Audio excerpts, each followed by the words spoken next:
We're fortunate to be able to spend this next hour with two knowledgeable individuals who are going to share valuable and free resources that are available to families of children with disabilities. I'd like to thank June O'Leary from the City of New Britain's Park and Rec and Community Services Department for making this training available to us. Tonight, our presenters are Jennifer Bundy from the Department of Developmental Services and Pat Stavola from the Connecticut Family Support Network. What we're going to do is have them present. You can add your questions in the chat, and at the end of their presentations, we will answer questions for you. So again, thank you for joining us. Our first presenter will be Jennifer Bundy. Welcome. Thank you so much for having me.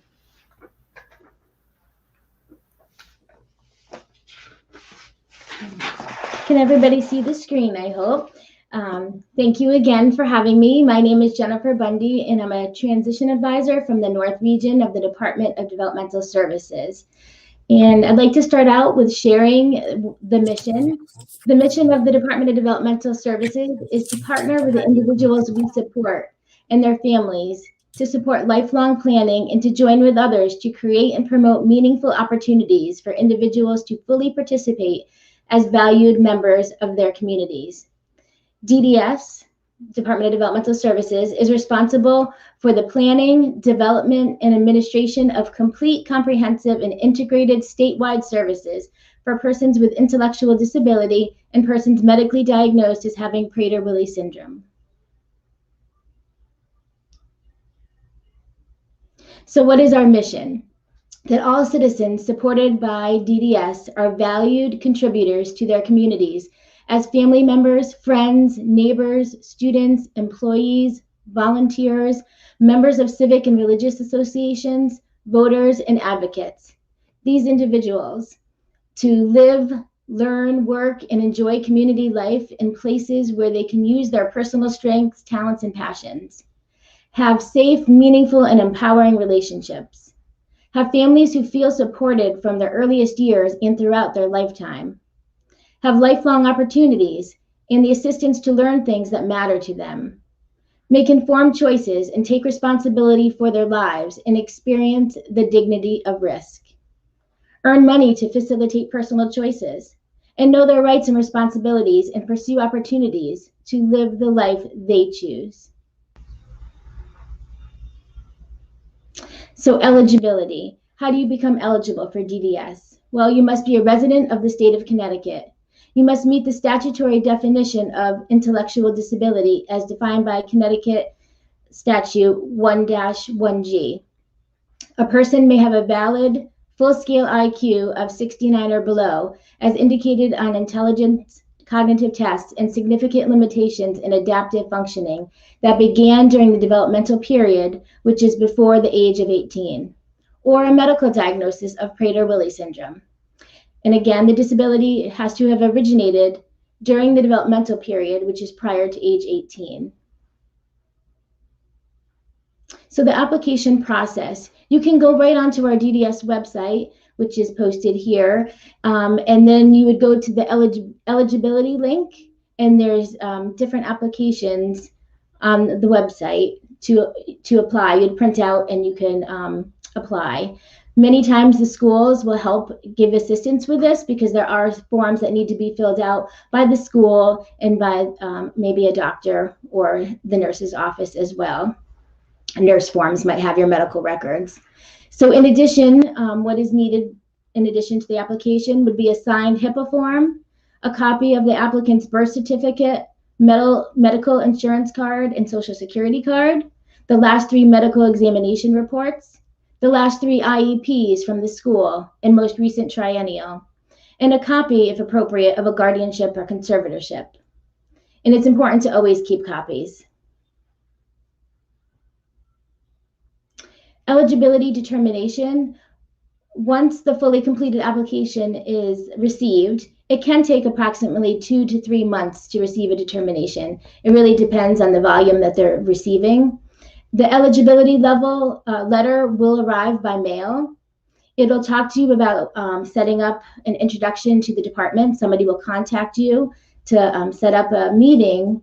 It's been done virtually since COVID, just to get to know what supports we offer here at DDS and to get to know the individual better as well. You're now eligible for services under the Individual and Family Support, IFS for short, division of DDS. If your eligibility is denied, you can appeal within 60 days of the date of the letter. Past 60 days, you would have to reapply. It's important to note that DDS services are voluntary. Unlike the school years that are mandated by law, services and supports available through DDS are neither mandated nor entitlements, therefore subject to appropriations from the state legislature every year. This is important information. This is the eligibility contact unit. It's located in Hartford, and the phone number is listed and the email address as well. So that's important if you'd like to take down note of that. The Autism Spectrum Disorder waiver is now through the Department of the Social Services. So it's moved to DSS for short. The Autism Spectrum Disorder Program eligibility determinations are still processed through us, though, here at DDS. So again, you would go to that eligibility icon that I showed you in previous slides, and one of the applications would say for autism unit, or for autism, or intellectual disability with autism. So the screening process is still through our department. If diagnosed with autism and without ID, the case gets transferred to the Department of Social Services. If diagnosed before age 22 and expected to continue indefinitely. The person must have substantial limitations in 2 or more of the following major life activities: self-care, understanding and use of language, learning, mobility, self-direction, and capacity for independent living. The contact, we have 2 contacts here, are the ASD Resource Specialist, Kathleen Calway, and Nate Calixto, and their numbers are listed as well. There currently is a wait list for services under this program, so it's important to apply as early as possible so you can be put on that wait list. I know, I think as of March, there was about 1,800 individuals on the wait list. So when you do not have an assigned case manager, you are part of the Helpline, and that's part of the IFS team of supports and services. Some services that are available once you're found eligible for DDS would be respite center weekend stays.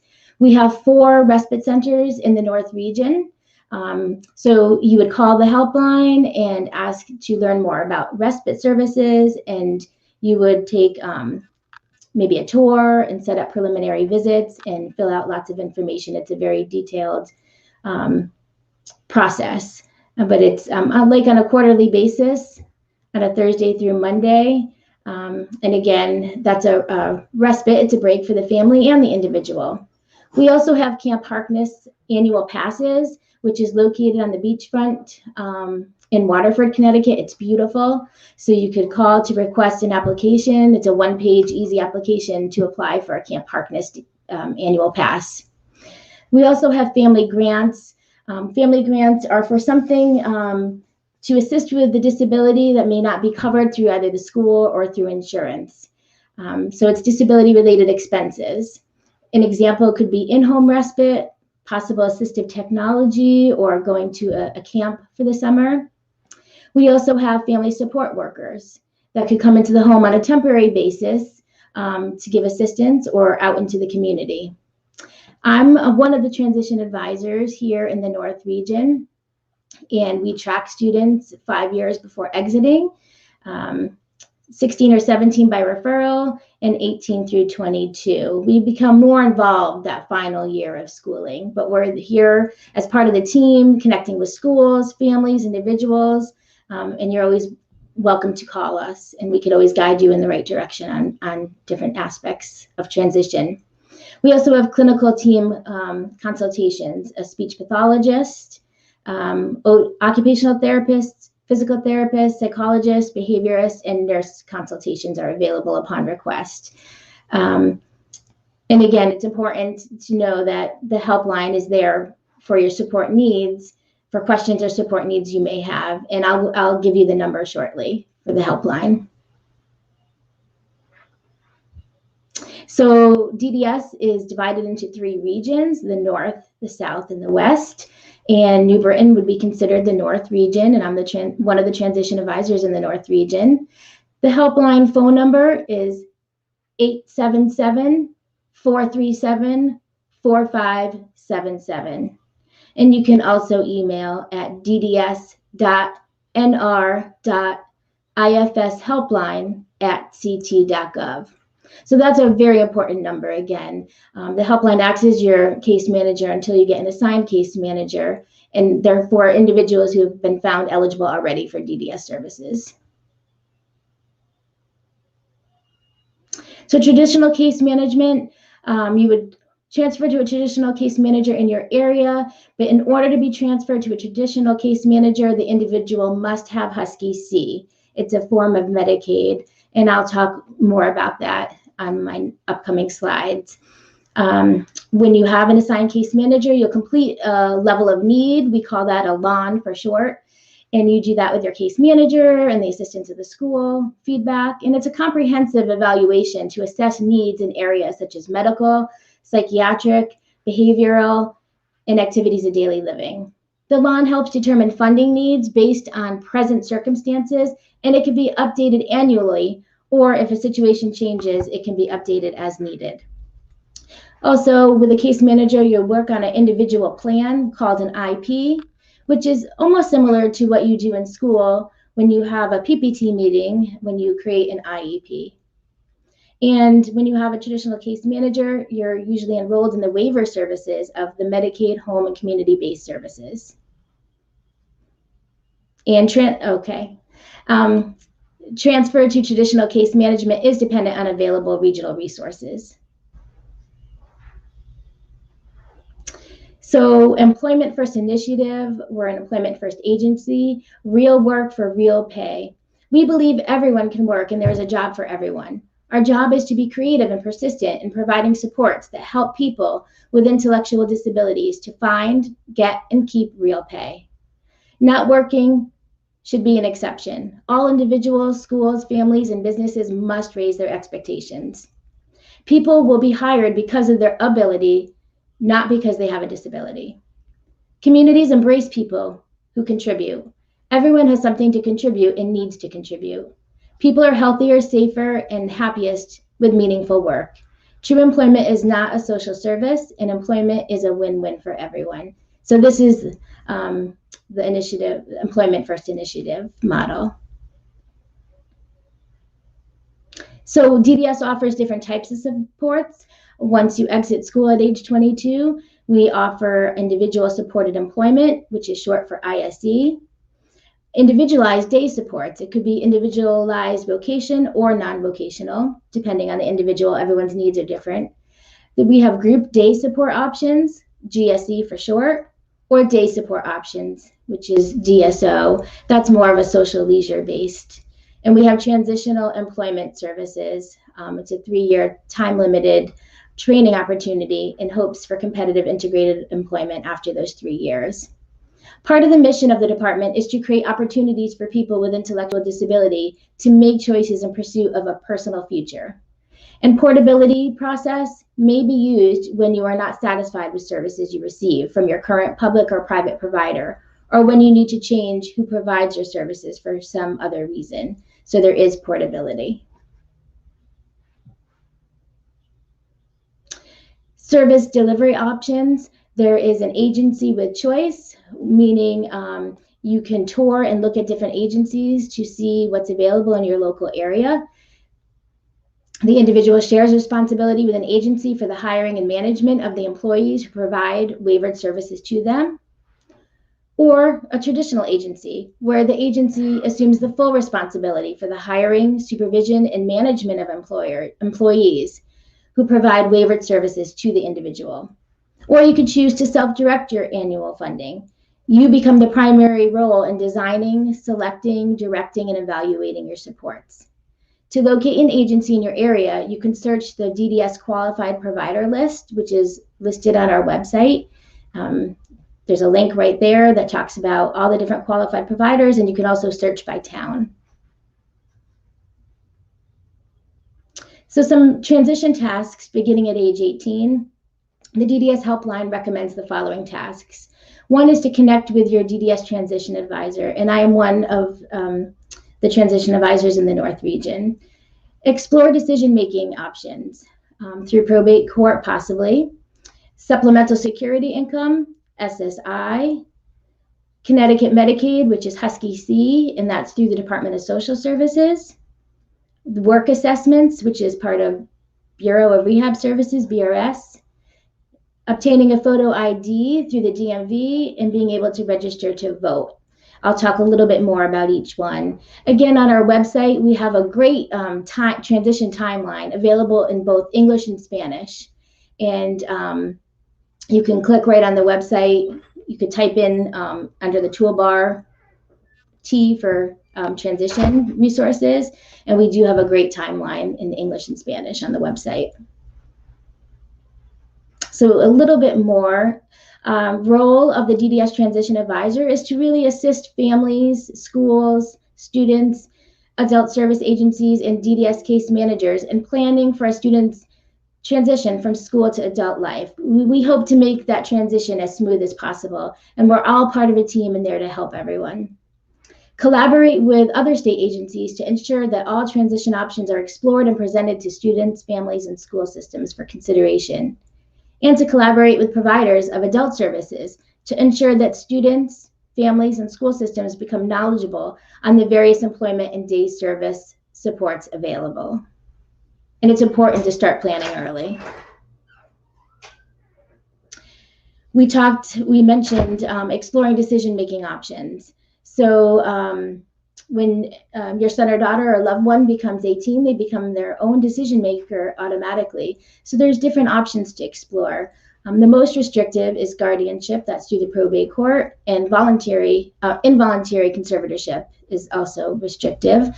There's conservatorship through the probate court on voluntary basis, and also there's other options to consider, such as natural support, power of attorney, advanced directives, and supported decision-making. There's currently a committee now in the state of Connecticut talking more about supported decision-making and trying to make that more of an option for families. That's a little bit less restrictive.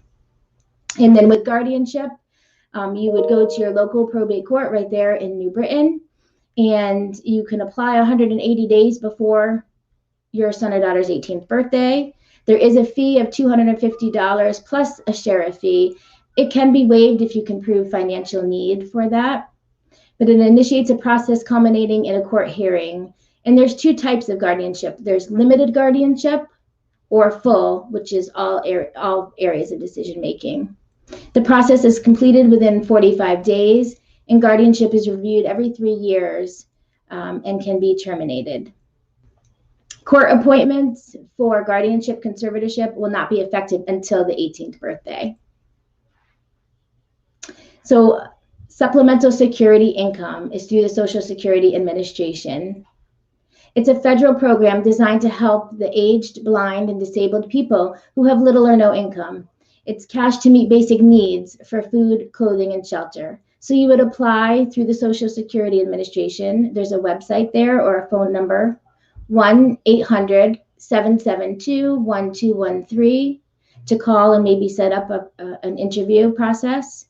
Being approved for SSI establishes the student's disability on a federal level.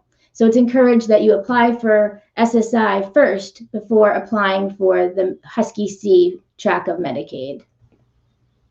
After age 18, family income and assets should not be documented in the application. The individual is considered a family of one. Again, it's always important to keep copies, and eligibility and benefit amounts of most recipients are redetermined every 1 to 6 years.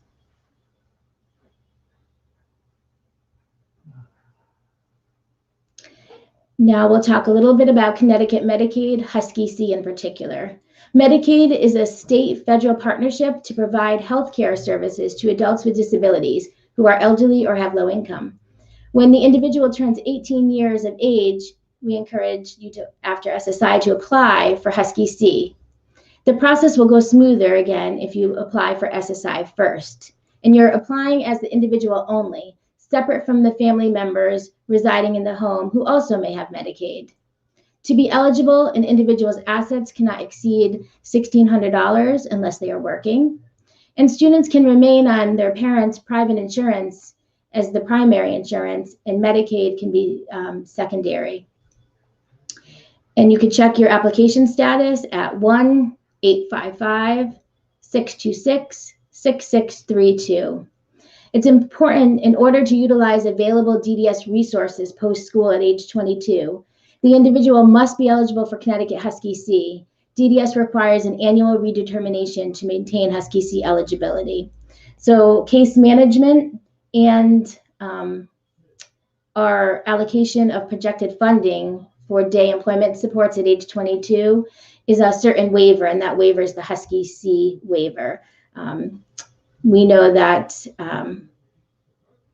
money, half of that comes back into the general fund. So that's why everyone needs to be on that track of waiver. Thank you. We work in partnership with the Bureau of Rehabilitation Services, BRS for short. BRS is under the State Department of Aging and Disability Services. Their sister agency is the Bureau of Education and Services for the Blind, BESB, is also under ADS. BRS assists individuals with significant disabilities to obtain, maintain, and advance in competitive integrated employment. So we work in partnership with BRS.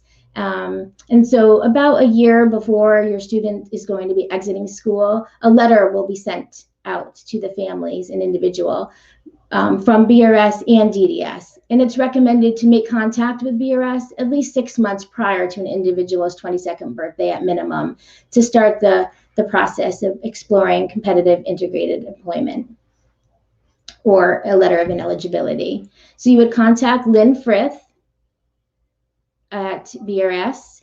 Her email here is provided, Lynn, LYNN.Frith, FRITH @ct.gov, and her phone number is 860-424-4863.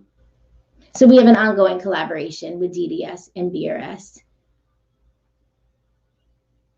Level Up services through BRS. BRS provides pre-employment transition services, referred to as Level Up in Connecticut, to students while in secondary, post-secondary, and WIOA-approved training programs. BRS will collaborate with local education authorities to provide or arrange for the provisions of pre-employment transition services for all students with a disability ages 16 to 22. Pre-employment transition services could be job exploration and counseling, work-based learning experiences, counseling on opportunities for enrollment in comprehensive transition or post-secondary educational programs, workplace readiness training, and self-advocacy.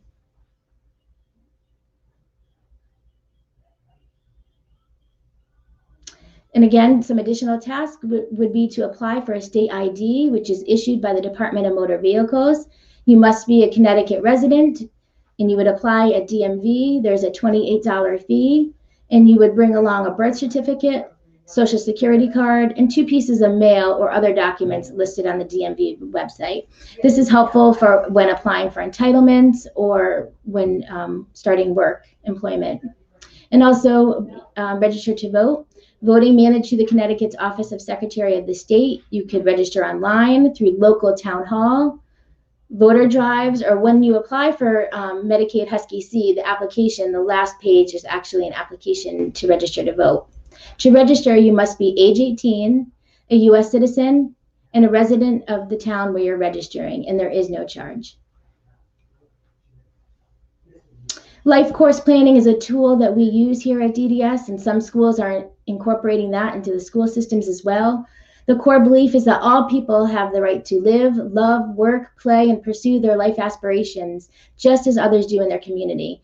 It's a person-centered planning tool, and we use this tool to look at all the resources available in one's life and the person is the center of the plan. Also, we recommend going onto our website. There's a button next to the eligibility button that talks all about the LifeCourse planning tools. And also, we recommend the DDS Advocates Corner, which talks about self-determination, self-advocacy, peer-to-peer, and healthy relationship groups. This is just a list of some agency links that I may have already discussed here within the presentation, such as the Social Security Administration, Department of Social Services, which is under the Autism Unit, and Husky C Medicaid, Community First Choice, and the Katie Beckett waiver.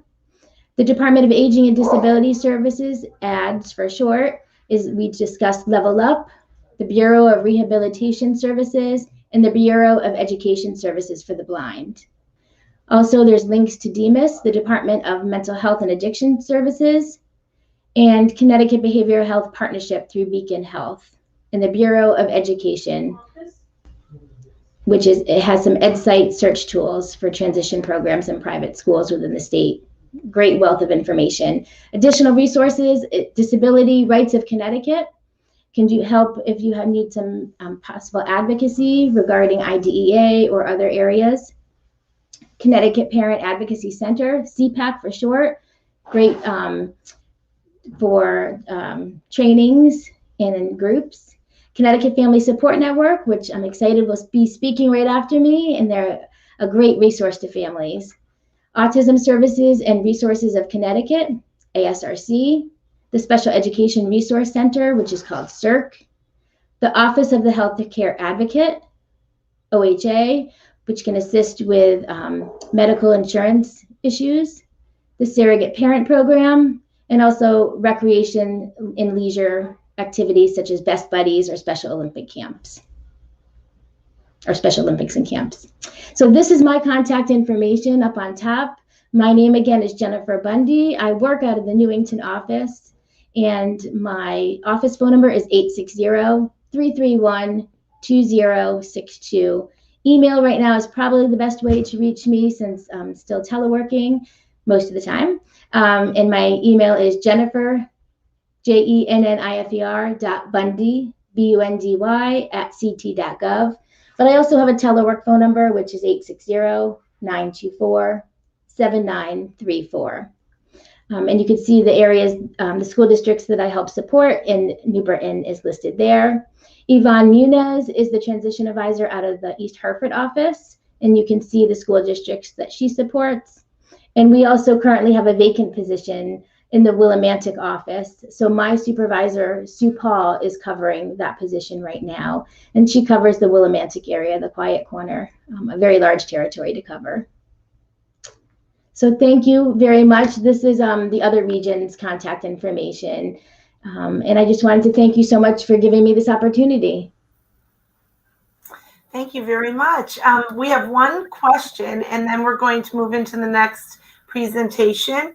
It looks like there was one parent that commented that they experienced difficulty accessing all the services that they thought they should be able to. It looks like they were able to access respite one time per year.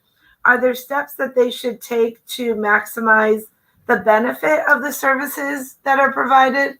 My recommendation is just to reach out to the helpline if you don't have an assigned case manager. So the helpline is there. It serves over 1,800 individuals, but we don't know you need a support unless you reach out. So if you're in need of something, a temporary support, or really could utilize anything that I listed there, I encourage you just to reach out to that helpline number, which again is 1-877-437-4577. Again, it's based on resources and availability, but again, we don't know you are in need of anything unless you call. So I encourage you to call the helpline. Perfect, thank you. You're welcome.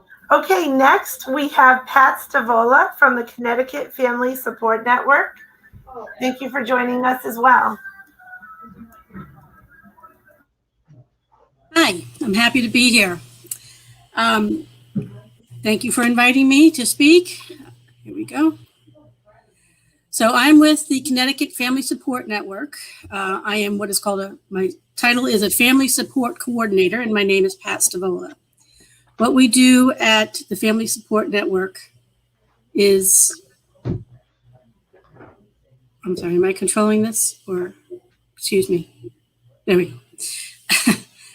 go. We are a statewide resource that helps parents try to become the best advocates that they can be, or families become the best advocates they can be. We also work with individuals who are self-advocates.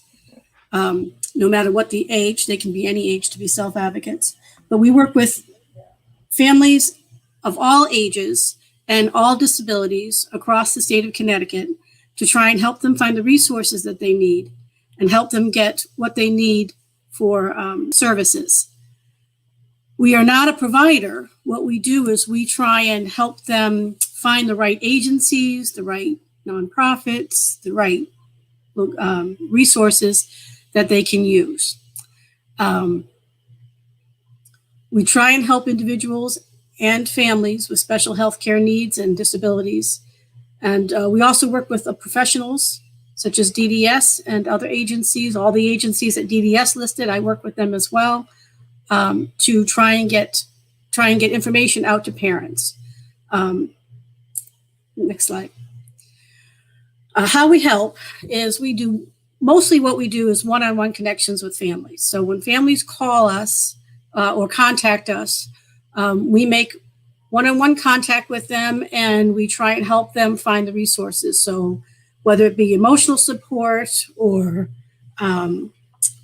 agency support, what agency to apply to, how to find out to open an ABLE account, which would be something that would be for persons with disabilities who are trying to save money or have funds that go beyond, that might endanger their benefits. So we try and help those families on that one-on-one connection. We also have workshops and trainings. Right now we're doing all of those virtually, but we used to do them in our own region. So we have a family support coordinator in each region of Connecticut. Our regions are similar to DDS, although we split them up one more time. So we actually have 6 regions rather than 3. I am in the North Central region. And everyone at CTFSN, all the staff, have people with disabilities in their families. So usually people that they're caring for. Most of us have children. A few of us have other family members that we're caring for that have disabilities as well. So we've kind of been there, and we're trying to pay it forward from the people that helped us to help new people coming into, or new families coming into this community. All services from CTFSN are free to families. We don't charge for any of our services. We do monthly support groups. So we have those, again, doing those virtually right now. Normally we do those in person. For instance, I have one of my monthly support groups is at Panera Bread. It's called a coffee chat, and I just stay there and have people come and we talk about different issues. And I've had anywhere from 1 person show up to 17 people show up. That was a big one. So we run those on a monthly basis. My other workshop that I do is trainings for generally aimed at older teens and transitioning youths. But it can be for anybody. A lot of times I have younger people, families of younger people coming into those because they want to know what's coming, what they're looking at when their child is done with school. Some of the trainings we've done recently are toilet training. Those were very popular. I think we had 2 of those, again, virtual right now, but we used to do them in person around the state. And we always had 40 or 50 people show up at those. It's amazing. We had a specialist in toilet training for persons with disabilities, and it was a very popular, one of our most popular trainings. We also did peer mentor training.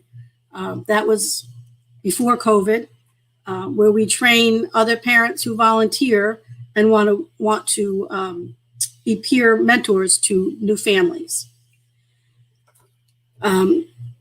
We collaborate with other agencies. I collaborate with DDS and Department of Housing. I recently had some workshops where we had summer camps from all over the state come in and give presentations. Prior to that, we did one on day service options. That was a very popular one as well. And employment options was also very big. So those are all available. All those presentations and workshops are available on CTFSN YouTube. So you just type in CTFSN YouTube and you'll find that. Can we go to the next page? So what we're looking to do is help parents and families become more effective advocates, and we don't advocate for you. We try and teach you how to advocate for yourself. And if you already know how to advocate for yourself, we try and encourage you and be backup for you emotionally and with resources that you can use. Go ahead. Oh, this talks about the support groups that we have. Again, we do support groups all around the state. Currently, they are virtual. Mine is called Coffee Club. We send out that information on our website, on our distribution. We have a large email distribution list around the state. We have them for each region, and then we have them for statewide. So if you're not interested in stuff that happens down southern Connecticut, and you just want to know what's going on in your area, we do have email lists for that. And to sign up for that, you can contact me. I'll give you my email at the end of this presentation. But as I said, we have them all over the state. Well, we have a play group that happens down at Camp Harkness. That's very popular. Although that, again, is currently on hold. Next slide. So again, we do run workshops, toilet training, independence in the bathroom. We've done challenging behaviors. We do a lot on, upcoming one is Creative Housing Roommate Match. That will happen this summer. I think we did it in August last summer. I'm going to try and do it earlier this summer, maybe in July. But it will happen in July or August of this summer, where we ask families or persons who are looking to become independent in the next anywhere from 1 to 5 years, or now, if they're looking for it now, if they're looking to match up to a roommate, we try and get them together. We have a form that they fill out that has just some general information about themselves and what they might be looking for in a roommate, and they get on and talk. And I believe we've been doing that for about 4 or 5 years now. We've made a couple of matches. One group down in New London created a CRS with DDS, but they met through our roommate match. A CRS is a community residential, sorry, I don't remember it's community residential, it's a living arrangement. So they met through our group, and they still meet through our group. They're still members of our group. So that is the Creative Housing Workshop. And we have a Facebook page for that, which I'm going to be showing a little bit later. I'll show the Facebook pages that we have. Go ahead. So these are some of the training opportunities that we've done in the past. Positive communication, which we do with CPAC, care for the caregiver, and now what, as in now you have a diagnosis, what happens? For people who have a new diagnosis. That can be kind of scary for families, and we are trying to just be there for them and give them as much support as we can. We also do LifeCourse Planning. I am a LifeCourse ambassador, so if you want to go to that DDS website and look at all those forms, you can contact me and I can help you figure out which ones to start with and how to get started on LifeCourse Planning if you want to do it yourself.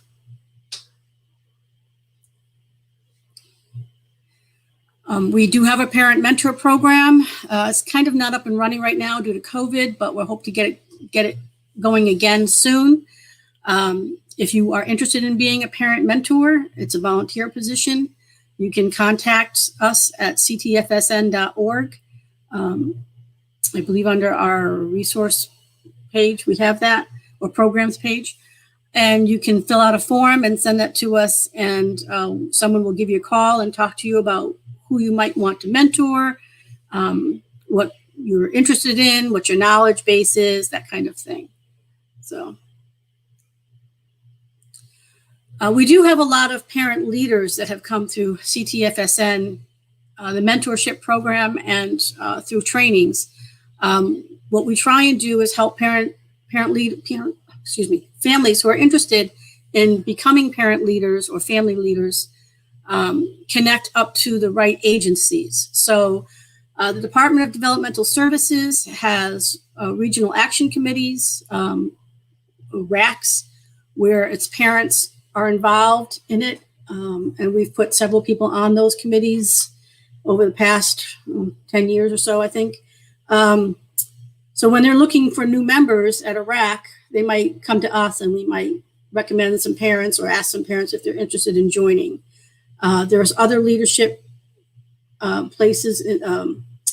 DCF also has RACs, and other places, other agencies, state agencies have leadership positions that are open. The Autism Council, I think they just filled their latest positions, but they,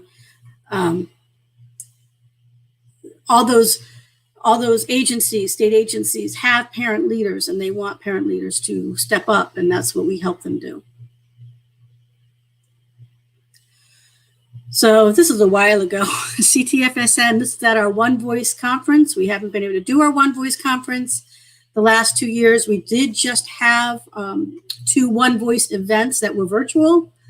It's not the same as having our big One Voice event when we have all of our CTFSN family and members come, and we all get together and talk about nice things and have fun, and don't think about the difficulties for a little while.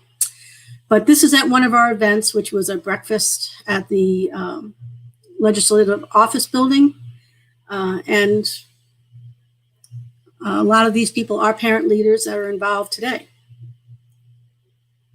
Next page. This is our regional map. This is not broken up by region. This shows all the towns that CTFSN has had targeted family support, which means one-on-one support.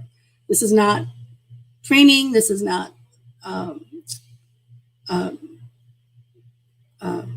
workshops.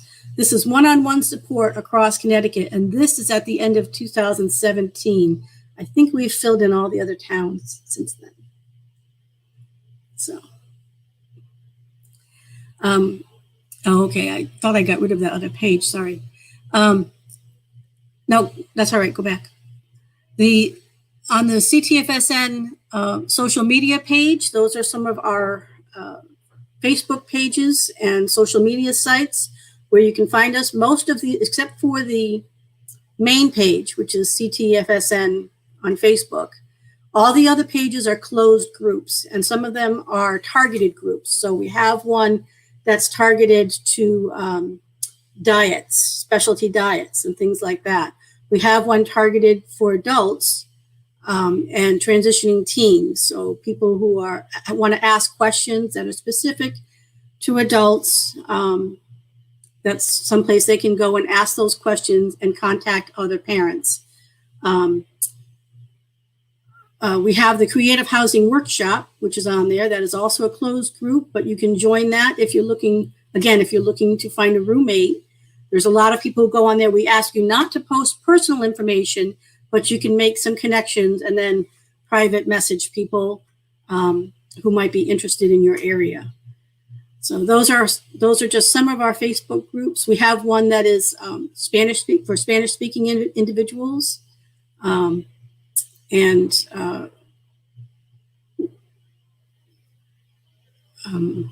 Sorry.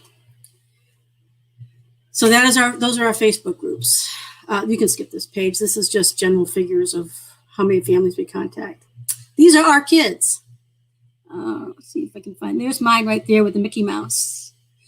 So I am a parent of 4 young adults, 2 of whom are on the autism spectrum, 3 of whom have ADHD. And although they are all young adults now, and my sons who are on IEPs are done with that right now. They're working on transitioning into getting jobs. My two younger ones were ASD, and they are working on it, although they're doing great. I have to say, my son with ASD, who I was once told when he was younger was not going to do a lot, is now writing on a newsletter. He's living in an apartment, although it is an apartment that's being overseen as part of a residential program. It's not a DDS residential program, it's private pay, but he's learning how to cook. He does his own grocery shopping, or he did pre-pandemic. And hopefully once we open up with the pandemic, after everything opens up again, he'll be learning how to take the bus and get to his jobs and his other things that he wants to do. So he's doing very, very well. So does anyone have any questions?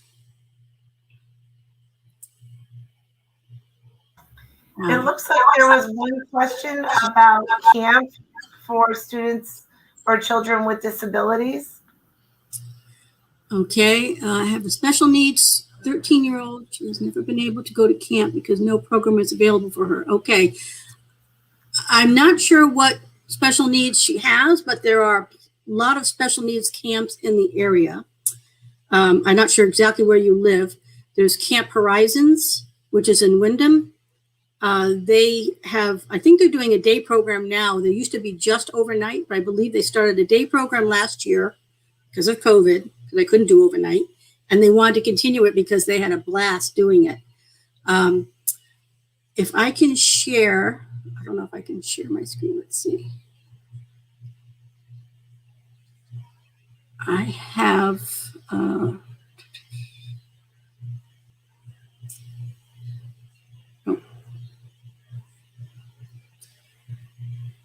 sorry. This, I don't know if you guys are seeing this. No, we're not seeing anything just yet. I'm trying to show you the CTFSN YouTube page, which has a, I'm sorry, I can't find it. I can't get it on there.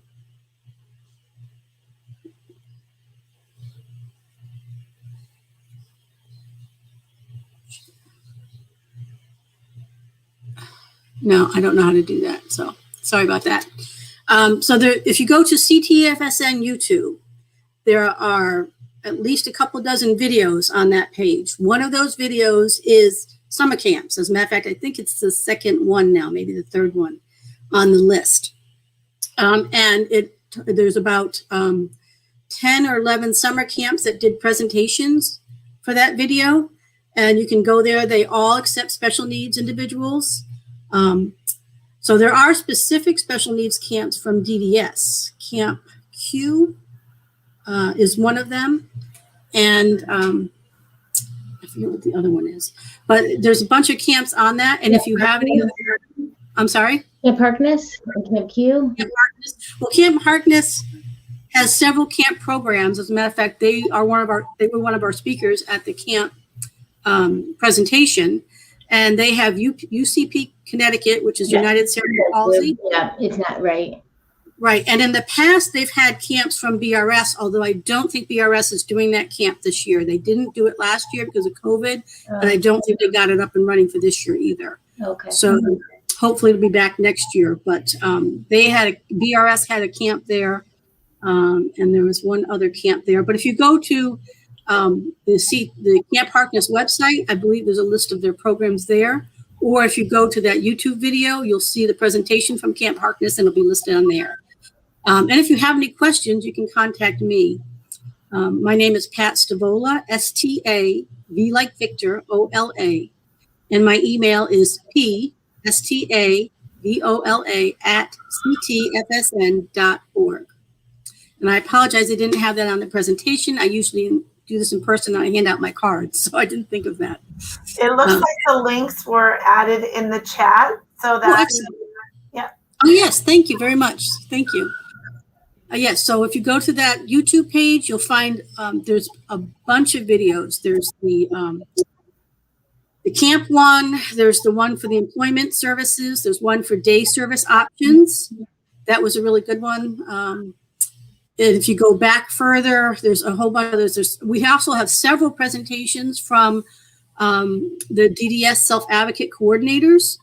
There's one from Varian and Kevin Arce on how to be social and making social connections during COVID. But where to find those connections and how to make those connections. There's also one from another self-advocate coordinator, Yana, about navigating transportation. She had some great information about bus passes, stuff I didn't even know about, honestly. And my son used to take the bus. But she talked about how to get bus passes and how to get discounts on passes and all kinds of things about navigating transportation. It was really good. I'm hoping to have her do a one on budgeting soon. Gotten around to that one yet. You'll find videos from professionals on ABLE accounts. There's one about ABLE accounts. There's one about guardianship, conservatorship, and supported decision making. And I forget all the others that are. Any other questions? I don't see any others. I'm not seeing any others either. I guess the last question might be, if there are any additional questions, what would be the best way to reach out and get answers to those questions? That would be to go to ctfsn.org or contact me directly. I handle the North Central region, which would probably covers New Britain area. So that would be anyone from the New Britain area, Bristol, all the way up to like Enfield. And they can contact me directly at pstavola@ctfsn.org. I don't know if someone can put that in the, I don't know how to put that in comments. Someone. Thank you. Well, I'd like to thank you both, Pat Stavola and Jennifer Bundy, for presenting for us today. I believe there are a number of resources that are out there that are available for our families with students with disabilities that we don't always have knowledge about. And so our goal is to share this knowledge. June O'Leary and I hope to do other presentations similar to this so that we can share that information with parents so that those services can be accessed. Our goal is really to help every family.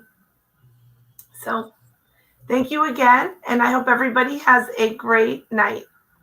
Thank you very much for having us. It was great. And someone just put my, thank you for putting my email in the chat. If anyone needs to get in touch with me, I'm available. Same here. Thank you so much.